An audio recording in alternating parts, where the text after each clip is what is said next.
আসসালামু আলাইকুম প্রিয় ভিউয়ার্স, আশা করি ভালো আছেন। সম্প্রতি ডাক্তার অর্থাৎ ভুয়া ডাক্তার মুনিয়া কর্মকাণ্ডে মোটামুটি সোশ্যাল মিডিয়া এবং আমাদের যেসব নিউজ ফিড আছে সেটাতে মোটামুটি গরম আর কি। নিউজ খুলে দেখা যাচ্ছে বিভিন্ন অনলাইন পোর্টাল এবং বিভিন্ন যে গণমাধ্যমগুলো আছে সেই ডাক্তার মুনিয়াকে নিয়ে বিভিন্ন প্রকার নিউজ করতেছে। তো অনেকেই তাকে পাগল ভাবছে এবং অনেকেই তাকে পাগল বলতেছে, কিন্তু আমি একটু বলি তাহলে আপনারা বুঝে যাবেন যে আসলে মুনিয়ার আসল উদ্দেশ্যটা কী।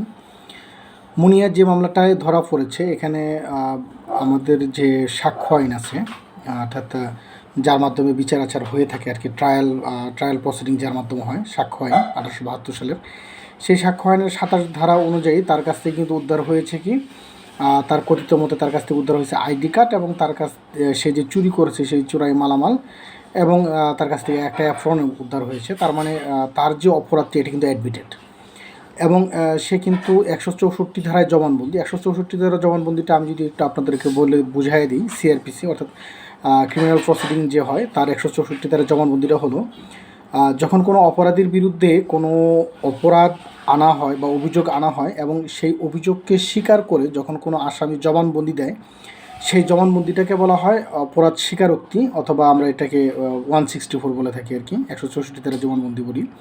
অর্থাৎ দোষকে স্বীকার করে জবানবন্দি, আসামির জবানবন্দি। তো এটাও কিন্তু অপরাধটাকে মোটামুটি অ্যাডমিটেড করে দেয় যদি এটাকে রিজেকশন করা যায়, অথবা আমরা যদি সহজ কথায় বলি যে 164 প্রত্যাহার।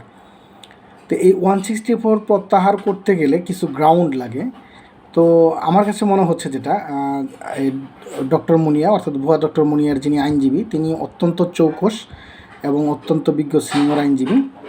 তিনি তার পরামর্শেই হতে পারে, তার পরামর্শে, আমি সরাসরি বলতেছি না, আমার কাছে মনে হচ্ছে আর কি, যে তার পরামর্শেই এই প্রত্যাহার করার জন্য যে গুণাবলীগুলো প্রয়োজন সেই গুণাবলীগুলোই এখানে সে অর্জন করতেছে।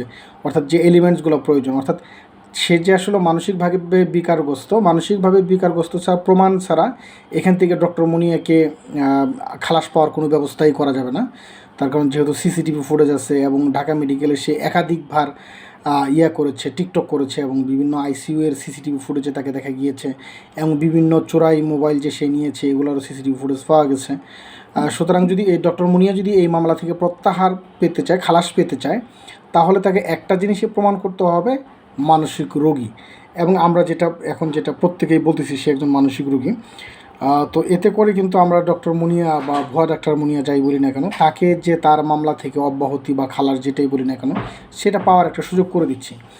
আসলে মূলত তাকে যদি আপনি প্রথম থেকে এ পর্যন্ত এবং তার মামলার বিষয়াদি নিয়ে যদি তাকে যদি রিড করেন, তাকে যদি রিসার্চ করেন, তাহলে যেটা দেখবেন যে সে প্রথমে যেরকম ধুরন্ধর চালাক ছিল এবং এখনও সে ধুরন্ধর চালাক রয়ে গেছে। প্রথমত সে মেডিকেলে তার ভিউ বাড়ানোর জন্য মেডিকেলে গিয়ে সে ভুয়া ডাক্তার সেজে আর কি, যদিও সে ভুয়া ডাক্তার সেজে সে ভিউ বাড়ানোর জন্য টিকটক করতো, এবং বর্তমানে সে এখান থেকে প্রত্যাহার পাওয়ার জন্য বিভিন্ন গণমাধ্যম বলেন বা বিভিন্ন নিউজ পোর্টাল বলেন বা বিভিন্ন নিউজের সাক্ষাৎকার বলেন, সেখানে সে নিজেকে ডাক্তার প্রতিষ্ঠা করতে যাচ্ছে। এতে করে তার যিনি আইনজীবী আছেন তিনি তাকে কি করবেন, যিনি আসলে মানসিকভাবে বিকারগ্রস্ত এবং তার মানসিক স্বাস্থ্যর মানসিক চিকিৎসা প্রয়োজন, এ বলে একজন কোর্টের কাছে পিটিশন দিবেন এবং কোর্ট তাকে চিকিৎসার জন্য অনুমতি দিয়ে দিবেন, এবং ইনশাল্লাহ এখান থেকে সে মামলায় খালাস পেয়ে যাবে।